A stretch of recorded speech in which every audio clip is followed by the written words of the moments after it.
It finally looks like Democrats are finally turning on the old guard within the Democratic Party, particularly with Chuck Schumer and the any shutdown. So my belief with why the shutdown occurred in the first place is, first of all, since Democrats are wanting, like, particularly Chuck Schumer's pushing for an extension to the ACA credits, the Obamacare credits, and particularly pushing for that.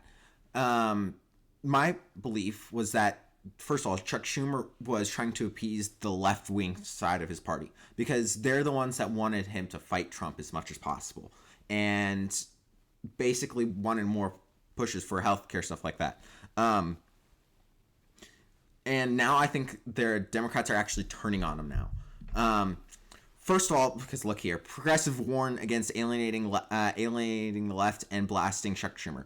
Chuck Schumer, over the my belief of why Chuck Schumer actually wanted to do this was to appease the left. First of all, because I think he might get primaried. So this year, AOC might in 2020, he's going to be up for re-election to the Senate soon, and I think particularly AOC, which is the leftist, one of the farthest left people in the Democrat Party. I think she's going to try to primary Chuck Schumer, and try to beat him out in the primary and get his the Senate seat.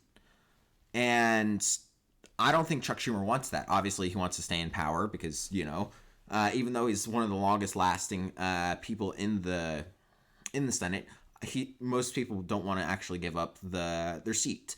So the fact that he's might get primary challenged is going to scare him, and he's going to get primaried from, like, the left. And this, I think, was a way. The government shutdown was a way for him to gain, try to appease the left wing side of his party. But I don't think progressives are buying it anymore. And I think they're also really mad that the shutdown has lasted this long. Because guess whose party is hurt most by the government shutdown? It's not Republicans, because they don't have a lot of people that are in government. They tend not to be the party that has a lot of. They tend to be the higher. They tend to be more people that are not reliant on government benefits, because they usually incentivize. They usually preach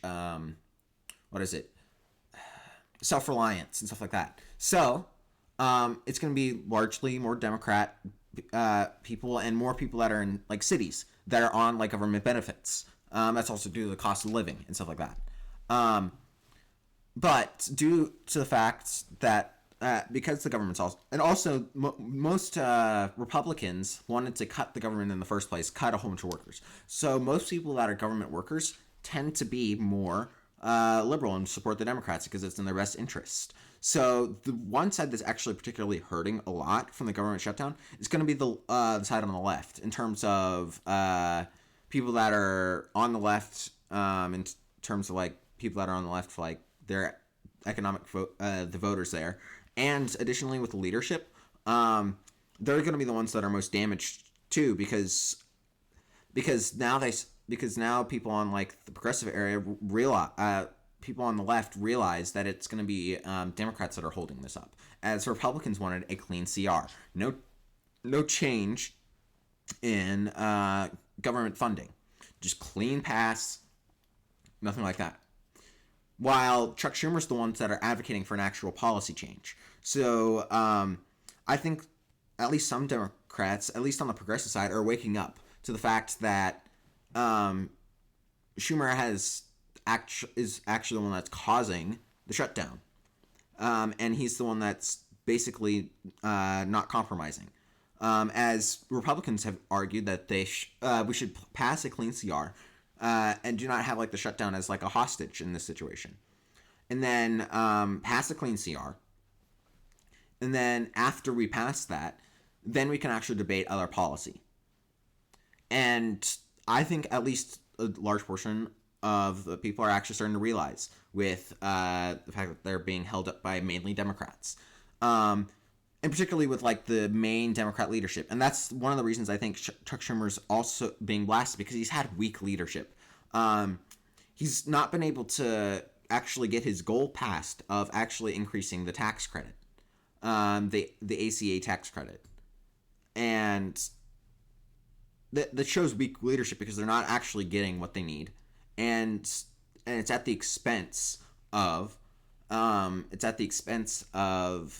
the short-term well-being of a lot of left-wing voters. Um,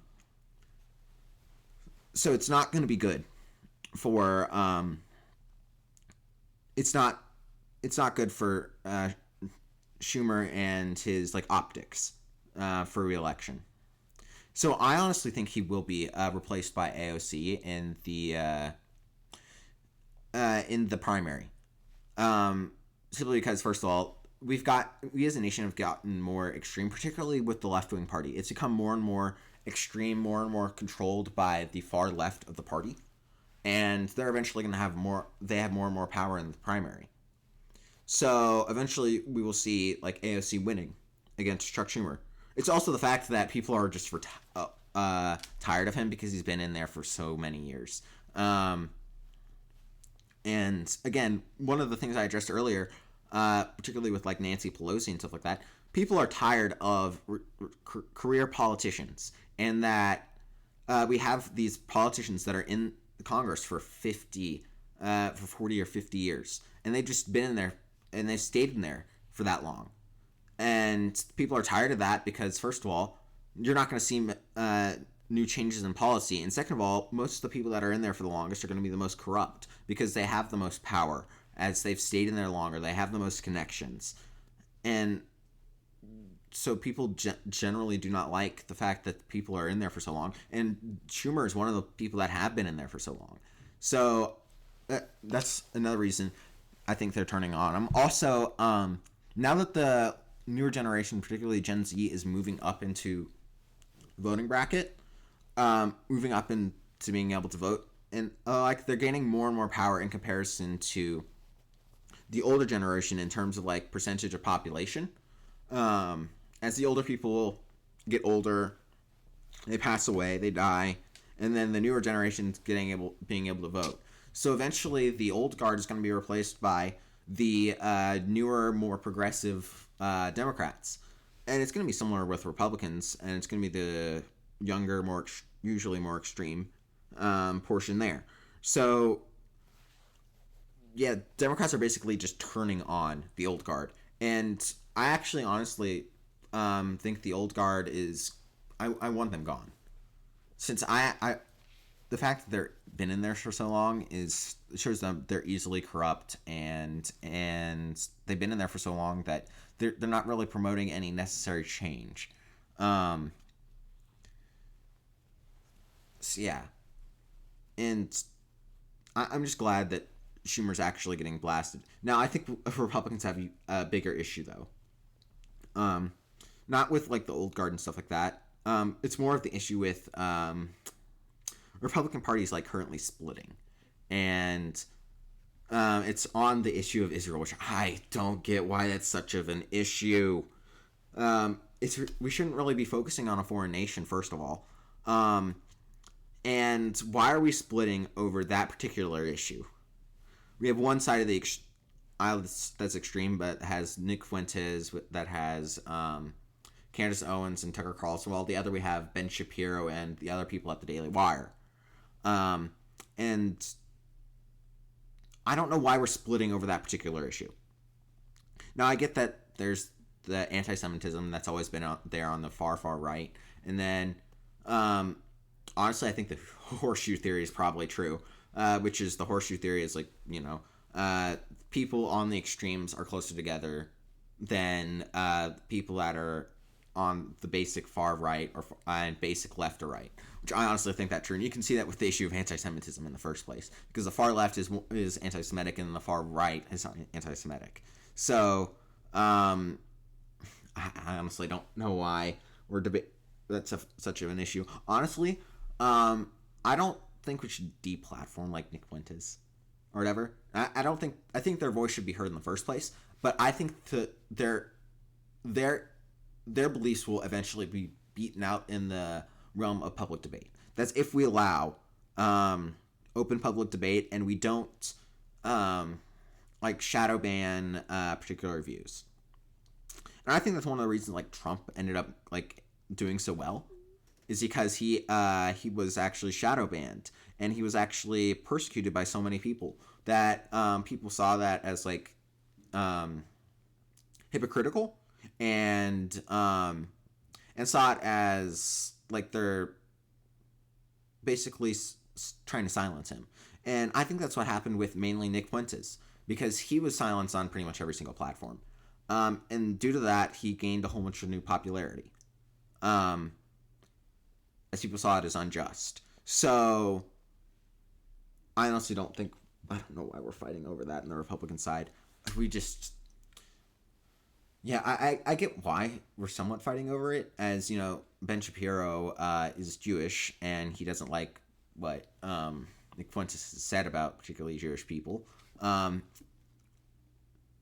I get why we're fighting over that, but why don't we just agree? We push that issue to the side, and then we actually agree to work together on the other important issues.